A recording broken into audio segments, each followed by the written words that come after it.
Dear student, BPSC 71वीं का जो हमने ये वेब सीरीज चालू किया है इंडियन पॉलिटी का, इसका आज ये 5वां क्लास है। और आज हम इस 5वें क्लास में मूल अधिकार, जो सबसे इम्पोर्टेंट टॉपिक्स हैं जिससे 2-3 क्वेश्चंस आते ही आते हैं, उससे हमने क्वेश्चंस का सिलेक्शंस किया है। कुछ ऐसे क्वेश्चंस का सिलेक्शंस हुआ है जो अभी तक किसी यूपीएससी ने भी या किसी स्टेट पीएससी ने भी आज तक इस क्वेश्चंस को नहीं पूछा है। ठीक है, बाकी मूल अधिकार के बारे में जितना अधिक जानकारी लेना है तो आप इसका हमने एक अलग से एक प्लेलिस्ट भी बनाया हुआ है, आप इसका वीडियो जाके देख सकते हैं। बस थोड़ा सा मैं आपको बता देता हूँ मूल अधिकार क्या है। तो मूल अधिकार किसी व्यक्ति के सर्वांगीण विकास के लिए जो सबसे महत्वपूर्ण अधिकार होता है उसको हम लोग क्या बोलते हैं, मूल अधिकार। और ये सबसे पहले प्रारंभ कहाँ से हुआ था? तो 1215 में, कहाँ? इंग्लैंड के मैग्ना कार्टा से। उसके बाद बढ़ते बढ़ते भारत के संविधान में भी इसको जगह मिली। ठीक है, कैसे मिली, क्यों मिली, इसके लिए आप क्या कीजिएगा, वो पूरा वीडियो देख लीजिएगा। सारे आर्टिकल 12 से लेकर के 35 तक हमने उसको उसमें बताए हैं। ठीक ना, 12 में जहाँ पे राज्य की परिभाषा दी हुई है। ठीक है ना। तो आज हम लोग क्या करेंगे ना, इससे रिलेटेड क्वेश्चंस करेंगे। ठीक, तो पहला क्वेश्चंस क्या है, देखिए इसको मैंने ना हिंदी और इंग्लिश दोनों में लेके आ जाता हूँ ताकि दोनों मीडियम के जो छात्र हैं, चाहे वो हिंदी भाषी छात्र हों चाहे इंग्लिश भाषी छात्र हों, वो इसको समझ सकें। तो पहला क्वेश्चन क्या है कि which article of the Indian constitution guarantees the right to equality. भारतीय संविधान का कौन सा अनुच्छेद समता, ठीक है ना, समता के अधिकार की गारंटी देता है। ठीक ना। तो हमारे पास कितने मूल अधिकार हैं? देखिए, जब मूल संविधान था उसमें 7 मूल अधिकार थे। एक संपत्ति के अधिकार को हटा दिया गया, तब कुल कितने बचे हुए हैं? 6। ठीक ना। तो अनुच्छेद 14 वो गारंटी किसको देता है? आपका समता के अधिकार को। ठीक है। क्वेश्चन नंबर 2 क्या है? शिक्षा का अधिकार, राइट टू एजुकेशन, किसके अंतर्गत एक मौलिक अधिकार है? देखिए, जब संविधान सभा में बहस चल रही थी तो 3 चीज़ें। पहला कि 10 साल के अंदर हम आरक्षण खत्म कर देंगे, 10 साल के अंदर हम इंग्लिश भाषा खत्म कर देंगे, और 10 साल के अंदर हम क्या करेंगे, शिक्षा के अधिकार को मूल अधिकार बना देंगे। इससे पहले शिक्षा का अधिकार कहाँ था? डीपीएसपी में, अनुच्छेद 45। ठीक है। अब इसके लेकर के क्या हुआ, एक 86वां संविधान संशोधन होता है 2002 में। ठीक है। और तब इसमें क्या जोड़ा गया? शिक्षा का अधिकार क्या है, एक मूल अधिकार है, और किसमें जोड़ा गया? अनुच्छेद 21A में। एक चीज़ याद रखिएगा, एक जगह को कैपिटल ए मिलेगा, एक जगह स्मॉल ए मिलेगा। देखिए, स्मॉल ए का क्या मतलब होता है, ये पहले से ही संविधान में है, और कैपिटल ए का मतलब क्या है कि संविधान संशोधन करके उस आर्टिकल को जोड़ा गया है। ये भी आप पहचान सकते हैं इसे। तो 21A का मतलब क्या है, जो कि बड़ा ए है, इसका मतलब क्या हुआ, ये मूल संविधान में नहीं था, यहाँ पे क्या किया गया है, संविधान संशोधन किया गया है। ठीक। राष्ट्रीय आपातकाल के दौरान कौन सा मौलिक अधिकार निलंबित हो जाता है? ठीक है। तो देखिए, एक आर्टिकल है आर्टिकल 359। इसके तहत कहा गया है क्या कि राष्ट्रपति बाह्य आक्रमण, सशस्त्र विद्रोह, आंतरिक विद्रोह, या 360 इकोनॉमिक क्राइसिस, अगर फाइनेंशियल क्राइसिस आ जाए तो राष्ट्रपति आर्टिकल 359 का इस्तेमाल करके मूल अधिकार को निलंबित कर देगा। तो यहाँ पे इस जगह पे कहीं नहीं लिखा है कि कौन सा मूल अधिकार निलंबित होगा।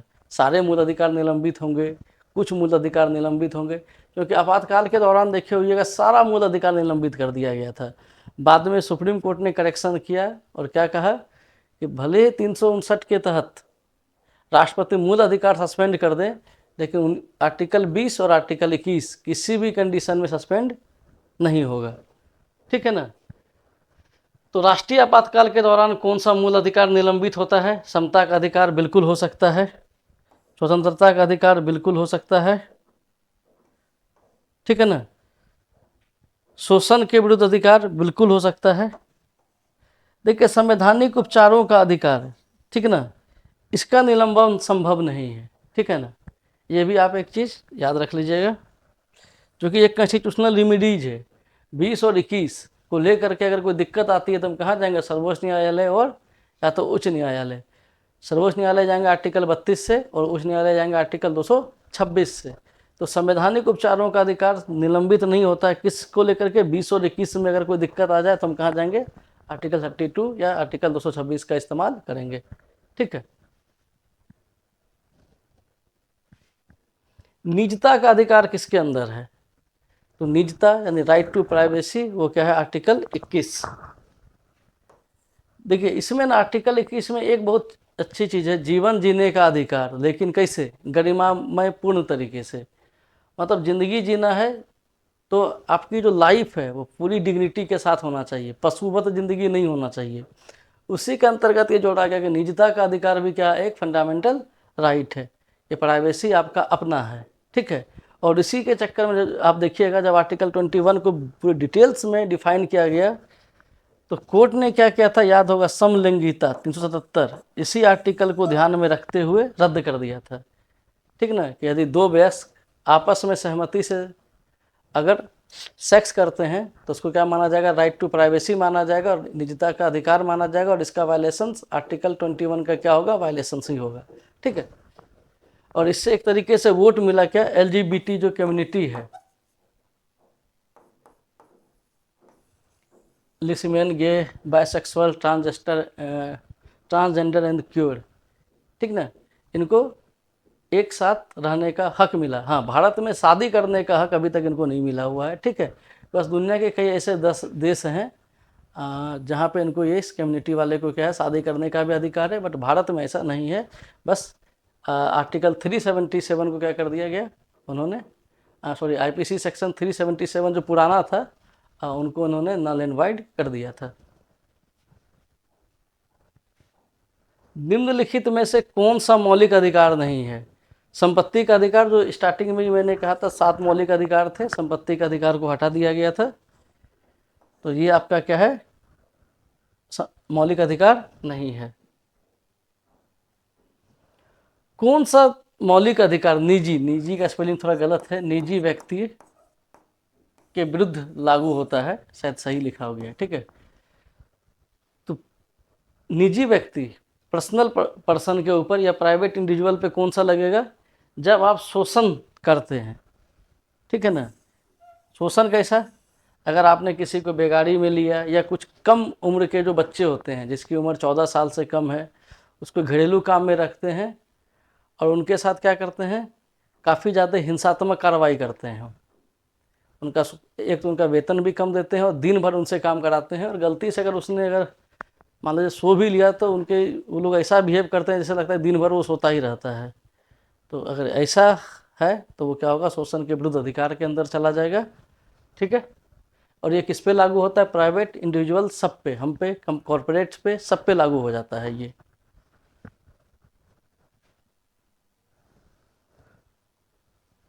मौलिक अधिकार में अलगाव का सिद्धांत, ये आप देखिएगा, अलगाव। ठीक ना, मतलब कोई एक आपने एक ऐसा कानून बना दिया जो फंडामेंटल राइट के अगर विरुद्ध हो जाए तो क्या होगा, इसका मतलब अलगाववाद का सिद्धांत ही कहता है। ठीक ना, कि आपने कोई एक ऐसा कानून बना दिया जो किसके विरुद्ध हो गया, फंडामेंटल राइट के विरुद्ध हो जाए, तो उतना सा पार्ट जो फंडामेंटल राइट, मूल अधिकार के विरुद्ध है, कानून के केवल उस हिस्से को क्या घोषित कर दिया जाता है, असंवैधानिक घोषित कर दिया जाता है और उसको रद्द कर दिया जाता है। ठीक है, उसको हम लोग क्या बोलते हैं, अलगाववाद का सिद्धांत।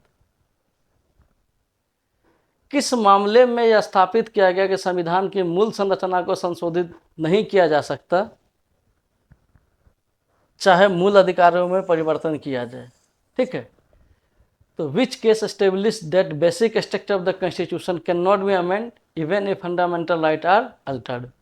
तो ये सबसे ज़्यादा इंपॉर्टेंट केस हुआ था Keshavananda Bharati versus state of the Kerala 1973, 7-6 का जजमेंट था। इसमें केशवानंद भारती भले ही हार गए हों, लेकिन इस बात को साबित कर दिया गया इस केस से कि मूल अधिकार को कभी भी आप क्या कर सकते हैं, छेड़खानी तो कर सकते हैं, लेकिन उसके बेसिक स्ट्रक्चर्स में कभी भी परिवर्तन नहीं कर सकते हैं। तो बेसिक स्ट्रक्चर क्या है, इसको सुप्रीम कोर्ट ने अभी तक डिफाइन नहीं किया है, लेकिन कुछ चीज़ें, फंडामेंटल राइट बेसिक स्ट्रक्चर है, प्रीएम्बल बेसिक स्ट्रक्चर है, इलेक्शंस कमीशन बेसिक स्ट्रक्चर है, पार्लियामेंट बेसिक स्ट्रक्चर है, जुडिशरी बेसिक स्ट्रक्चर्स है। ठीक ना, ये कुछ चीज़ें सुप्रीम कोर्ट ने कहा है। लेकिन एक्चुअल जो डिफिनेशन है उसको उनसे जब कोर्ट से पूछा गया क्या क्या बेसिक स्ट्रक्चर मान लिया जाए, तो कोर्ट ने क्या कहा, इसे हम टाइम टू टाइम बताते रहेंगे। ठीक है, तो अभी तक नहीं पता कि बेसिक स्ट्रक्चर कोर्ट किसको बता दे। ठीक है, तो ये Keshavananda Bharati versus state of the Kerala, इसमें क्या क्या गया, संविधान की मूल संरचना को आप संशोधित नहीं कर सकते किसी भी कंडीशन में।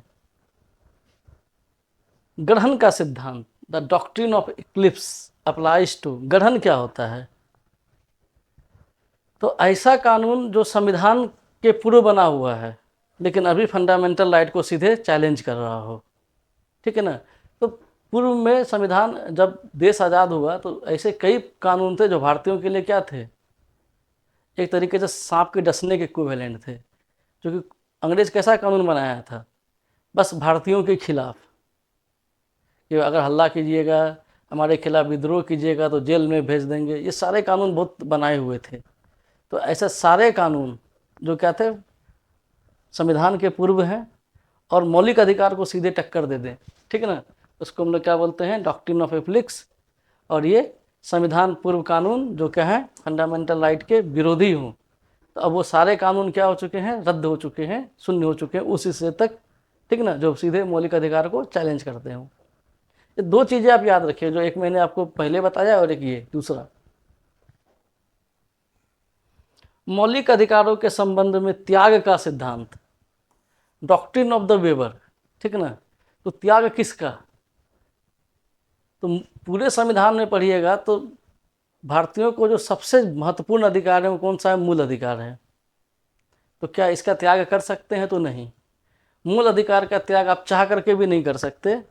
कोई अगर बोल दे कि जो मैं अपने मूल अधिकार का त्याग कर रहा हूँ, मैं इसको कभी ग्रहण नहीं करूँगा, तो ऐसा नहीं हो सकता। क्यों, क्योंकि मूल अधिकार समाज के हित में है और राज्य को सीमित करने के लिए सबसे महत्वपूर्ण अधिकार होते हैं ये वाला। ठीक ना, कौन सा, मूल अधिकार। तो त्याग के का सिद्धांत में क्या है, मौलिक अधिकारों का त्याग नहीं किया जा सकता किसी भी कंडीशन में, क्योंकि वे समाज के हित में हैं और राज्य को नियंत्रण में लाने के लिए हैं। निम्नलिखित में से कौन सा अनुच्छेद 19(2) के तहत वाक स्वतंत्रता पर प्रतिबंध नहीं है।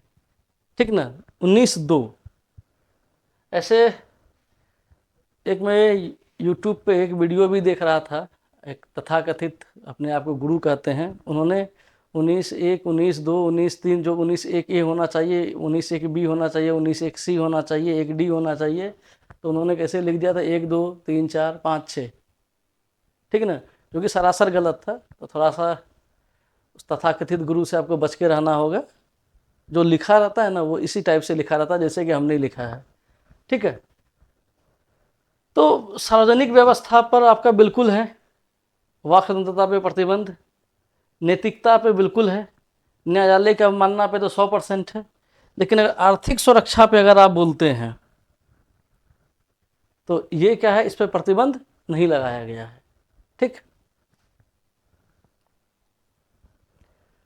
चंपकम दोयराजन मामला, देखिए सबसे फेमस चंपकम दोयराजन, चूंकि ये मद्रास के थे, चंपकम दोयराजन साहब, इनका क्या हुआ था, इनका सिलेक्शंस हुआ था एग्जाम्स में, लेकिन SC ST के कारण इनका रिजर्वेशंस नहीं था, जनरल से इनको बहुत ज़्यादा मार्क्स था, लेकिन वो सीट SC ST का था तो वो SC ST को चला गया था, तो ये चले गए थे सुप्रीम कोर्ट।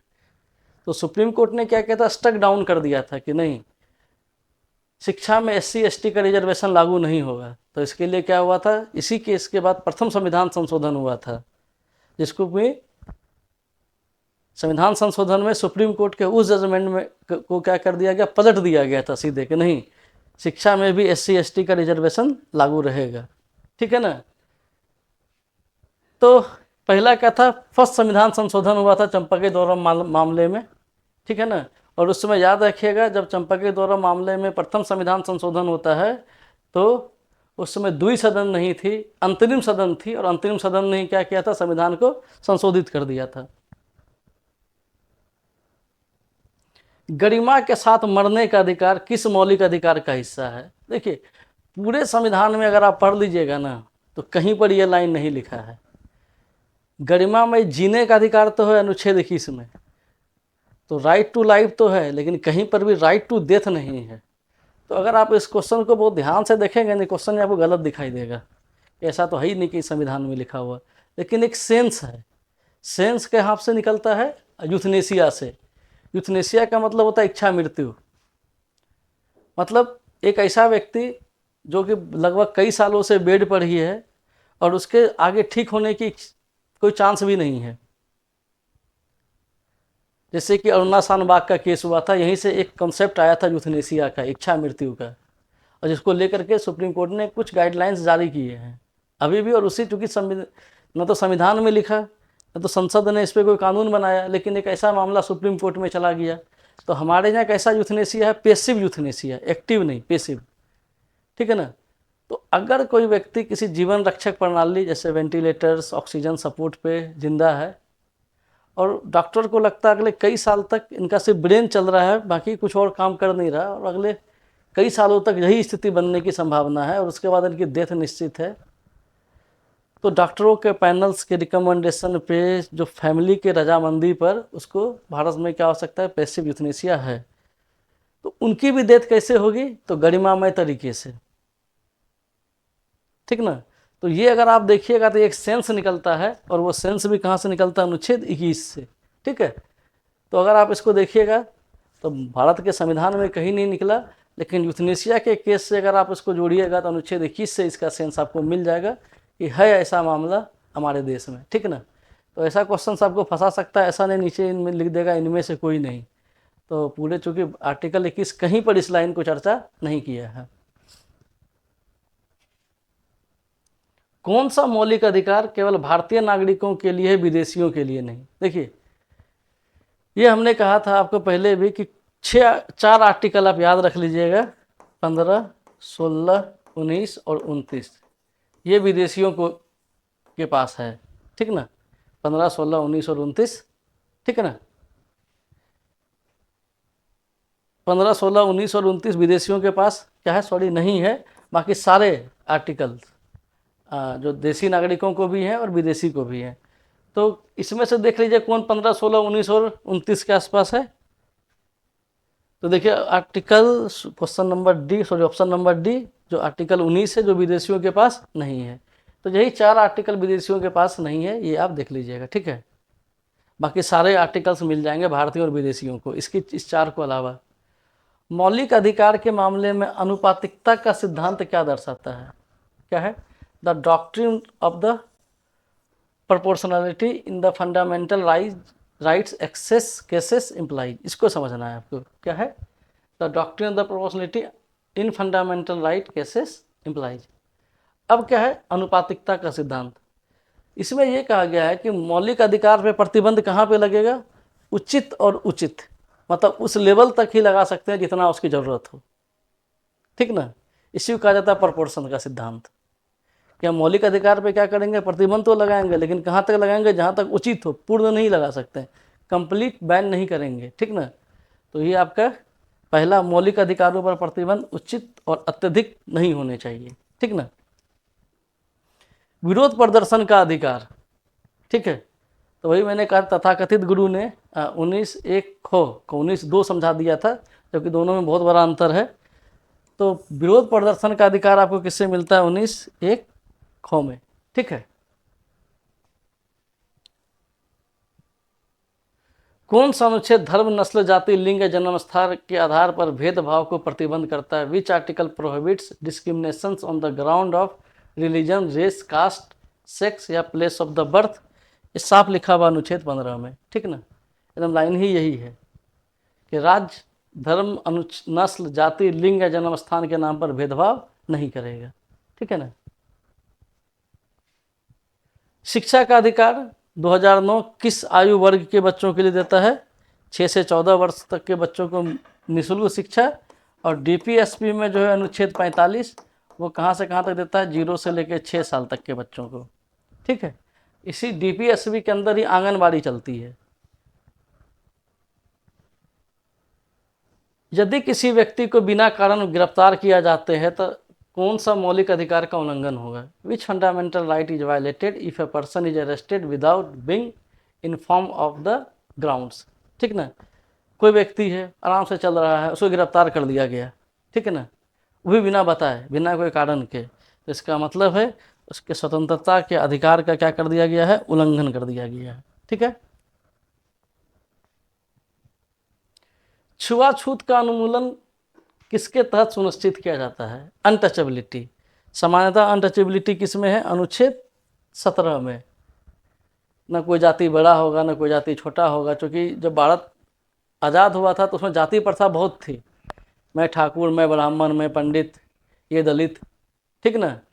इसके लिए 1955 में भी एक कानून आया था, सब बराबर। आपने एक मूवी देखी होगी Dasharath Manjhi, the mountain man,